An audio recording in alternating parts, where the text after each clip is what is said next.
नमस्कार विद्यार्थी मित्रांनो, आजच्या भागामध्ये आपण वर्ग समीकरण सोडवण्याची पुढची पद्धत म्हणजे formula for solving a quadratic equation म्हणजे सूत्र पद्धत. यापूर्वी आपण अवयव पद्धत, factorisation method, complete square method, पूर्ण वर्ग पद्धत आणि आज आपण पाहणार आहेत फॉर्म्युला मेथड म्हणजे सूत्र पद्धत. तर या सूत्र पद्धतीमध्ये आपण आतापर्यंत जी वर्ग समीकरणाची मूळ पाहिली ती वर्ग समीकरणाची मूळ 2 येतात कोणत्याही ह्याच्यामध्ये. तर जी 2 मूळ येतात त्यातला पहिल्याला आपण म्हणलेला आहे अल्फा आणि दुसऱ्याला म्हणलेला आहे बीटा. आपण आतापर्यंत पाहिलं असेल शक्यतो 2 किमती येतात, एक अधिक आणि एक वजा. तर हे जे आहे सूत्र पद्धत त्याच्यासाठीचं सूत्र आहे अल्फा इज इक्वल 2 मूळ आहेत अल्फा आणि beta. Alpha is equal to आहे -b plus under root b square minus 4ac divide by 2a म्हणजे इथं अधिक घेतलेला आहे. Beta is equal to -b minus under root b square minus 4ac divide by 2a म्हणजे इथं जर आपण विचार केला तर अल्फाची किंमत आहे अधिक इथं वर्गमुळात b वर्ग वजा 4ac आणि बीटाची किंमत आहे म्हणजे इथं किंमत येते वजा वर्गमुळात b वर्ग वजा 4ac. आता a म्हणजे काय, b म्हणजे काय आणि c म्हणजे काय. a म्हणजे आपण पहिल्याच भागामध्ये पाहिलं, a म्हणजे x वर्गाचा सहगुणक coefficient of x square. b म्हणजे काय, कोएफिशिएंट ऑफ x म्हणजे x चा सहगुणक म्हणजे मधल्या पदाचा सहगुणक. आणि c म्हणजे काय, कॉन्स्टंट टर्म म्हणजे स्थिर पद. तर याचा उपयोग करून आपण सूत्र पद्धतीने वर्ग समीकरण कसं सोडवायचंय ते पाहणार आहोत. पहिला भाग बघणार आहे आपण find the values of A B C for the following quadratic equations by comparing with standard form. म्हणजे काय करायचंय आपल्याला, वर्ग समीकरणाची सामान्य रूपाशी तुलना करून. सामान्य रूप आपण यापूर्वी पाहिलेलं आहे ax वर्ग अधिक bx अधिक c बरोबर 0. या सामान्य रूपाशी या वर्ग समीकरणाशी तुलना करायची आहे आपली. आणि तुलना केल्यानंतर आपल्याला a आणि b आणि c च्या किमती लिहायच्या आहेत. तर आपण तुलना करू आता. कंपेअरिंग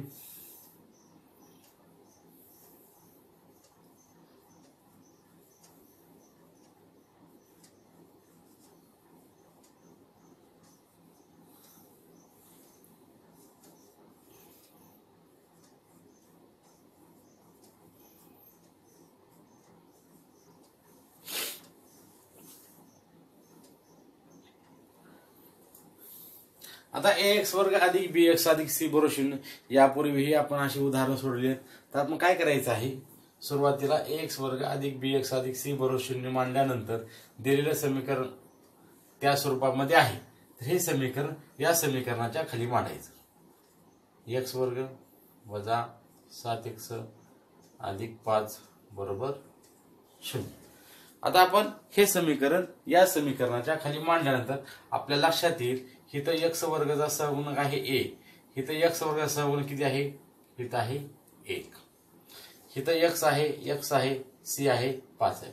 म्हणजे आता आपल्याला काय करायचं आहे, a म्हणजे आपण सांगितलेलं a म्हणजेच काय, a म्हणजे x वर्गाचा सहगुणक. आता इथं a च्या ठिकाणी कोण x वर्ग आहे, इथं x वर्ग सहगुणक आहे a. मग इथं x वर्गाचा सहगुणक कोणता आहे, 1 आहे. म्हणून a ची किंमत आली 1. त्यानंतर आपल्याला पाहिजे आहे b ची किंमत. b म्हणजे काय, x चा सहगुणक. b म्हणजे काय, x चा सहगुणक. म्हणजे x चा सहगुणक कोणता आहे, वजा 7. म्हणून b ची किंमत आली वजा 7. आणि c म्हणजे काय, स्थिर पद. तर c च्या जागी कोणता अंक आहे, अधिक 5 आहे प्लस 5. तर अशा प्रमाणे आपण a, b आणि c च्या किमती काढलेल्या आहेत. आता दुसरं उदाहरण पाहू आपण. y वर्ग बरोबर 7y. आता हे जे समीकरण आहे ते समीकरण पाहिल्यानंतर आपल्या लक्षात येईल हे समीकरण x वर्ग अधिक bx अधिक c या स्वरूपामध्ये नाही, स्टँडर्ड फॉर्म मध्ये नाही. तर आपल्याला हे समीकरण सुरुवातीला स्टँडर्ड फॉर्म मध्ये लिहावं लागेल. की आपण जे यापूर्वीही याचा अभ्यास केलेला आहे. तर काय करायचं, स्टँडर्ड फॉर्म मध्ये सुरुवातीला आपल्याला वर्गाचं पद लिहायचंय. वर्गाचं पद इथं वाय आहे, वायचा वर्ग बरोबर वायचा वर्ग आहे. आता वायच्या वर्गाच्या पलीकडे बरोबरच्या पलीकडे 7y आहे. आता वाय वर्ग झालं, वर्गाचं पद झालं. त्यानंतर वायचं पद घ्यायचं आपल्याला, पण ते कुठं आहे, बरोबरच्या पलीकडे आहे. मग ते अलीकडे आणण्यासाठी आपल्याला काय करायचं, हे तिकडे आहे, बरोबरच्या अलीकडे ते वजा होणार, म्हणजे वजा 7y.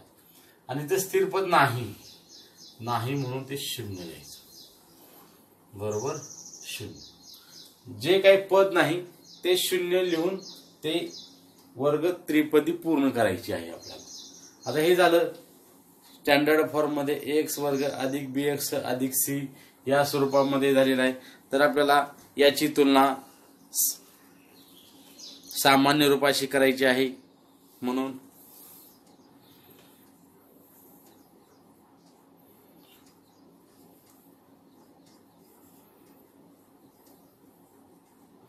मगासारखंच एक्स वर्ग अधिक बी एक्स अधिक सी बरोबर 0. त्याच्या खाली आपण समीकरण लिहू, वायचा वर्ग वजा 7y अधिक 0 बरोबर 0. आता वर्गाचं पद आहे, वर्गाच्या पदाचा सहगुणक आहे 1, म्हणजे ए ची किंमत किती आहे 1. आता तुमच्या लक्षात आलं, वर्गाचं पद आहे म्हणून वर्गाच्या पदाचा सहगुणक. मधलं पद x इथं y आलेलं आहे. बी म्हणजे x चा सहगुणक इथं y चल आलेला आहे, म्हणजे बी च्या जागी कोणती किंमत आलेली आहे इथं वजा 7 आणि सी च्या जागी कोणती केलेली आहे 0. तर याप्रमाणे आपण ए आणि बी आणि सी च्या किमती काढलेल्या आहेत. आता प्रत्यक्षामध्ये आपण समीकरण जे आहे ते सूत्र पद्धतीने सोडवणार आहे. आताच आपण ए बी सी च्या किमती कशा काढायच्या ते पाहिले आहे. आपल्याला सूत्रामध्ये ए बी सी च्या किमती लागतात आणि त्यानुसार आपण ते सूत्र पद्धतीने समीकरण सोडवायचं आहे. तर सुरुवातीला आपण या समीकरणाचे ए बी सी च्या किमती काढू. म्हणून कंपेअरिंग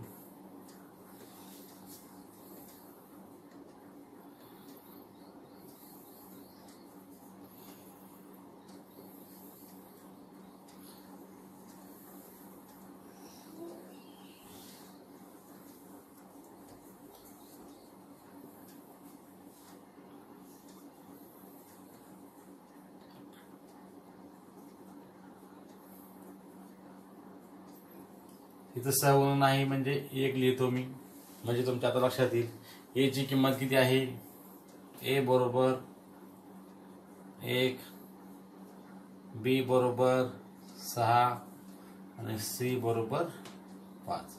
तर हे जे समीकरण होतं ते आपल्याला सामान्य रूपामध्येच दिलेलं आहे, त्याच्यामुळे आपण परत ते सामान्य रूपामध्ये आणण्याची आवश्यकता नाही. आता आपल्या जर यापूर्वी आपण समीकरण पाहिलं होतं, त्या समीकरणामध्ये एक किंमत होती ती म्हणजे बी वर्ग वजा 4ac. तर इथं आपल्याला सुरुवातीला काय करायचं आहे, एबीसीच्या किमती काढून घ्यायच्या. एबीसीच्या किमती काढून घेतल्यानंतर परत आपल्याला बी वर्ग वजा 4ac याची किंमत आधी काढून घ्यायची आपण सुरुवातीला, म्हणजे आपल्याला समीकरण सोडवायला बरं पडतं. व्यवस्थित लक्ष द्या. बी वर्ग वजा 4ac, बी ची किंमत किती आहे 6, बी च्या जागी म्हणतो मी 6 चा वर्ग वजा 4, ए ची किंमत किती आहे 1 आणि सी ची किंमत किती आहे 5. म्हणजे बघा 6 चा वर्ग 36 वजा ह्या तिघाचा करू गुणाकार, 4 एके 4, 4 पंचे 20 आणि 36 मधून 20 गेलं किती राहतं 16. तर ही किंमत आधी सुरुवातीला काढून घेतल्यानंतर आपल्याला समीकरण सोडवायला बरं पडतं आपल्याला. तर आता आपण समीकरण सोडवू. आता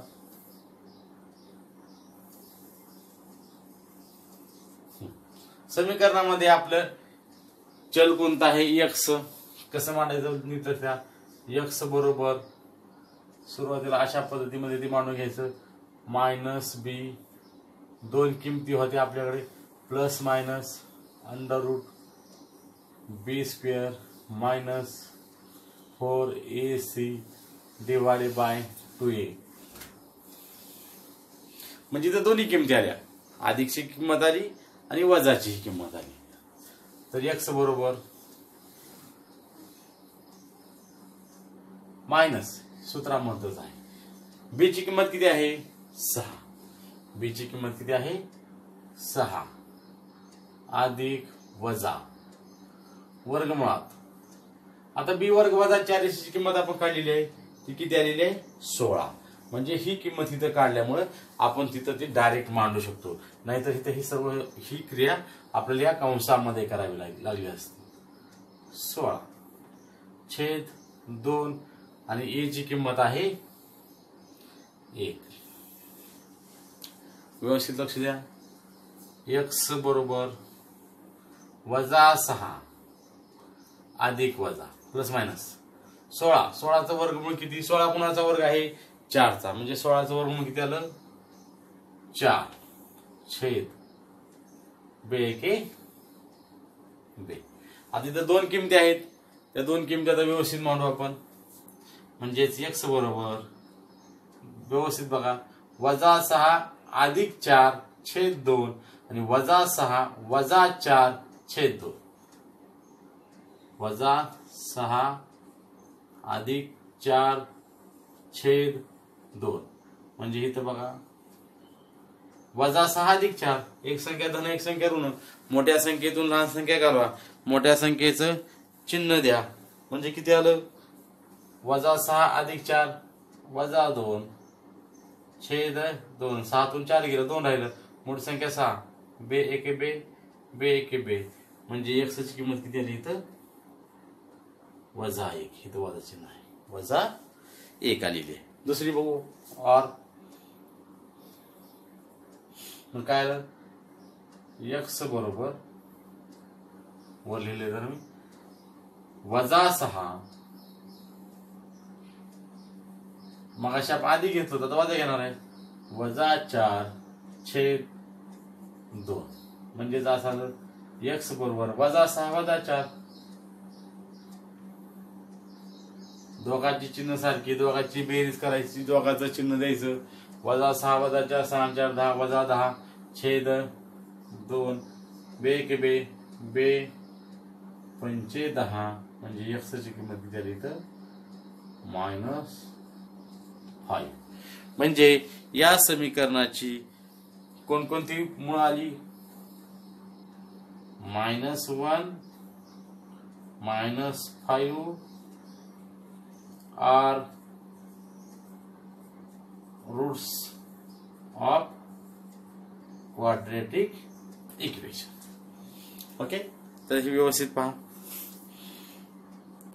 दुसरं उदाहरण सोडवणार आहे, तेही दिलेले आपल्याला एक्स वर्ग अधिक बी एक्स अधिक सी या स्वरूपामध्ये दिलेलं आहे.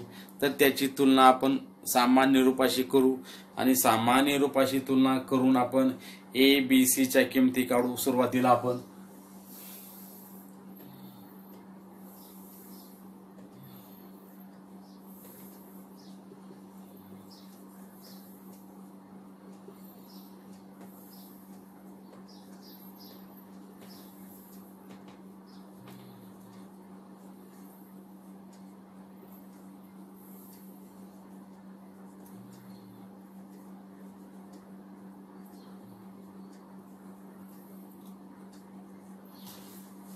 तर आता तुमच्या लक्षात आलं असेल एक्स वर्गाची किंमत आहे एच्या ठिकाणी कोणती किंमत आलेली आहे 1.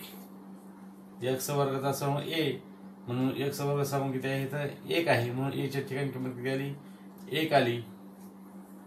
बी ची किंमत किती आली -3 आणि सी ची किंमत किती आलेली आहे -2. आणि मग या ए बी सी च्या किमती काढल्यानंतर आपल्याला पुढची किंमत काढायची आहे, ती म्हणजेच बी वर्ग वजा 4 ए सी. नीट लक्ष द्या. बी ची किंमत आहे -3 चा वर्ग वजा 4. ए ची किंमत आहे 1 आणि सी ची किंमत आहे -2 वजा 2. वजा 3 चा वर्ग वजाचा वर्ग अधिक म्हणून 3 चा वर्ग 9. आता इथे नीट लक्ष द्या. ह्या सर्वांचा गुणाकार करायचा आहे. इथं वजा चिन्ह आहे, इथं वजा आहे. वजा वजा झालं अधिक, वजा वजा अधिक. 4 1 4 आणि 4 2 8. म्हणजे 9 आणि 8 ची बेरीज झाली 9 आणि 8 17. म्हणजेच बी वर्ग वजा 4ac ची किंमत आलेली आहे 17. आता ती आपण किंमत समीकरणामध्ये आपण ठेवणार आहे. आता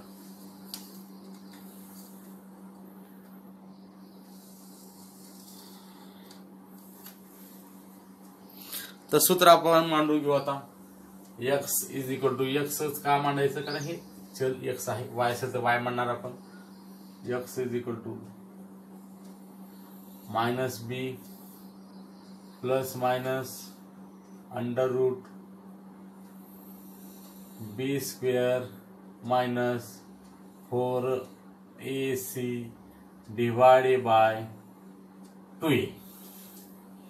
आता आपण किमती मांडू. x = minus. आता b ची किंमत किती आहे? -3 आहे. म्हणून कंसामध्ये मांडतो मी -3 प्लस मायनस √ आपली किंमत काढलेली आहे 17/2. याची किंमत आहे 1. म्हणजे पहा x = वजा वजा अधिक 3 प्लस मायनस √ 17. आता 17चं वर्गमूळ निघत नाही म्हणून ते 17 तसंच ठेवलेलं आहे मी. आणि 2 1 2. म्हणून x ची किंमत यापूर्वीप्रमाणे एकदा अधिक एकदा वजा, म्हणजे 3 अधिक वर्गमुळात 17/2. याची आपल्याला बेरीज करता येत नाही म्हणून ते असेच ठेवायचं आहे. आणि x बरोबर एकदा आपण अधिक घेतलेले, आता वजा घेऊ. 3 वजा वर्गमुळात 17/2. म्हणून x च्या 2 किमती आलेल्या आहेत. 3 अधिक वर्गमुळात 17/2 आणि 3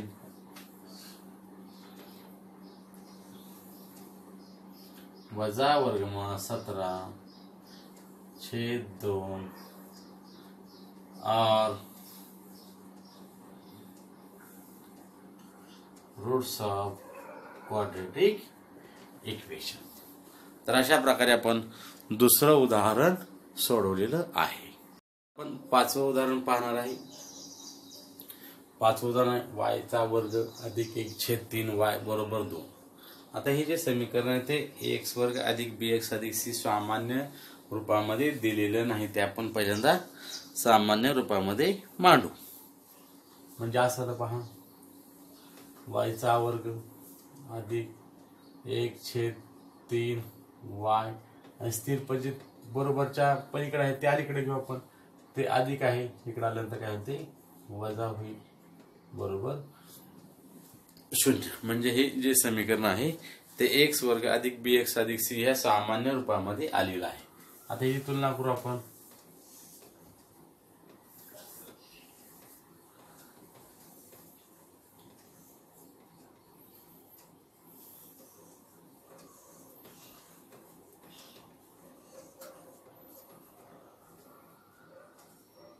आता इथं y चल घेतलेला आहे म्हणजे तुमच्या लक्षात येईल y² नाही म्हणजे 1 अधिक 1/3y वजा 2 बरोबर 0.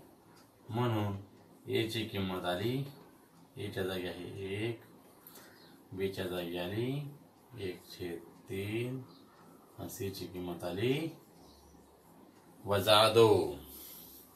सी ची किंमत आली वजा 2. आता आपल्याला बी वर्ग वजा 4ac ची किंमत काढायची आहे. बरोबर बी चा वर्ग वजा 4ac. बी ची किंमत किती आहे 1/3 त्याचा वर्ग वजा 4.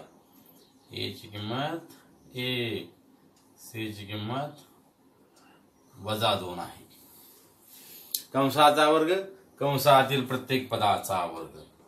1 चा वर्ग 1, 3 चा वर्ग 9. आता पहा वजा वजा वजा वजा अधिक 4 1 4 आणि 4 2 8 छेद नाही म्हणजे मी 1 लिहितो तिथे छेद असल्यामुळे 4 1 4 4 2 8 वजा वजा अधिक. आता ह्या दोघांची आपण बेरीज करू.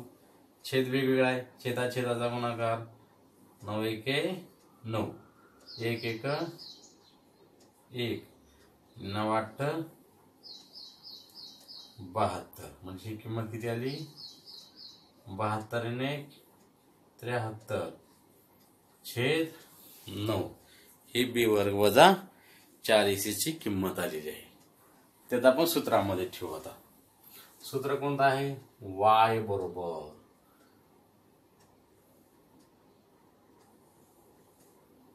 -b plus minus under root b square minus 4ac divided by 2a. आता हे व्यवस्थित लक्ष द्या. y is equal to minus b ची किंमत किती आहे 1/3 आहे अधिक वजा b वर्ग वजा 4ac ची किंमत किती आहे वर्गमुळात 73 छेद 9 छेद 2 आणि a ची किंमत आहे 1च आहे. म्हणजे हे असं आलं पहा y बरोबर वजा 1/3 अधिक वजा आहे तर वर्ग मिळते. याचं ह्यातला दोघाचं निघत नाही पण एकाचं निघतं. 73चं निघत नाही 9चं निघतं. मग 73चं निघत नाही म्हणून 73 अंशस्थानी आहे म्हणजे त्याचं सहगुणक समजा आपण 1 घेऊ आणि 9चं वर्गमूळ 3 आणि आतमध्ये शिल्लक करायला फक्त वर्गमुळात 73. नीट लक्ष द्या अगदी सोपं आहे. इथं 73 1 न गुणलं 1च येणार आहे. 73 1 73 म्हणजे बदल होत नाही. 9 बाहेर घेतला आपण 9 वर्गमुळात 9 आहे. 9 म्हणजे कितीचा वर्ग आहे तो 3चा वर्ग आहे म्हणजे 9चं वर्गमूळ 3 म्हणून 1/3 बाहेर घेतला आणि 2 1 2. आता मी एक किंमत सोडून दाखवतो तुम्हाला त्याप्रमाणे दुसरी लक्षात येईल तुमच्या. आता इथं कोणती किंमत येईल बघा वजा 1/3 अधिक घेतलं सुरुवातीला आम्ही 1/3 वर्गमुळात 73 छेद 2. आता व्यवस्थित पहा. आता हे भागिले 2 आहे. ते भागिले 2 प्रत्येकाला असतं. ह्या दोघांनाही भागिले आहे म्हणजे आता मी असं मानताना जरा वजा 1/3 अधिक 1/3 वर्गमुळात 73 भागिले 2. आता भागिले म्हणजे काय असतं उलटून गुणले म्हणजे हे असं होईल. व्यवस्थित पहा y बरोबर वजा 1/3 आहे. आता हे 2 भागिले म्हणजे उलटून गुणले मग हे अंशस्थानी ह्याचा छेद नाही म्हणजे 1 आहे. तर आता छेदाचा अंश होणार आणि अंशाचा छेद होणार. एक पायरी वाढवतो मी हा ठीक आहे अधिक 1/3 याला वाटायचं मी कंस टाकतो मी वर्गमुळात 73 गुणुले 1/2. वर्ग कंस टाकला तुमच्या लक्षात येईल. म्हणजे आता असं आलं प्रत्येक पदाला गुणायचं आपल्याला. y बरोबर -1/3. आता हे दोन, ह्या 1/2 यालाही गुणायचं आहे आणि 1/2 यालाही गुणायचं आहे. म्हणजे -1/3 गुणुले 2 अधिक 1/3 गुणुले 2 आणि वर्गमूळ 73. म्हणजे हे असं आलं y बरोबर -1/6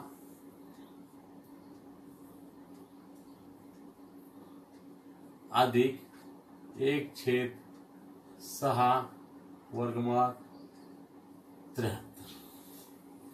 म्हणजेच हे आपण असं मांडू शकतो. y बरोबर दोघांचा छेद सारखाच आहे. छेद सारखा असल्यामुळे 6 छेदस्थानी घेतलं मी अंशांशाची बेरीज. -1 अधिक वर्गमूळात 73. दोघांचा छेद सारखा आहे ना, बेरीज करू आपण. ठीक आहे, बेरीज करू आपण या दोघांची. छेद सारखाच आहे, छेदाला छेद मांडला, अंशांशाची बेरीज. -1 अधिक वर्गमूळात 73 एके वर्गमूळ 73. ही आली पहिली किंमत.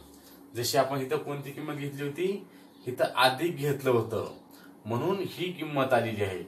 त्याचप्रमाणे वजा किंमत घेतल्यानंतर आपल्याला कोणती किंमत मिळेल?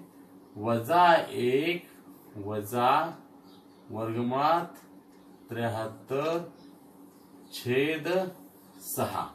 हे वजा प्रमाणे जर आपण सोडवलं तर वजा प्रमाणे सोडवल्यानंतर आपल्याला ही किंमत मिळेल. जशी आपण अधिक प्रमाणे सोडवलं इथं या पद्धतीनं. म्हणून ही किती मिळाली, किती उत्तर आलं आपलं? पहिलेच उत्तर आलं -1 अधिक वर्गमूळ 73/6 आणि दुसरं काय नाही, तिथं फक्त वजा किंमत आहे म्हणून फक्त वजा घेतला आपण. -1 आहे असंच आलेलं आहे ते.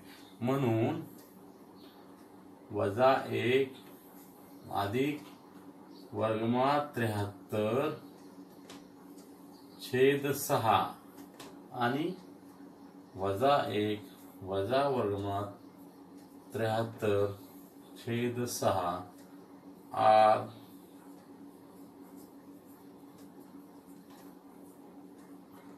Roots of quadratic equation.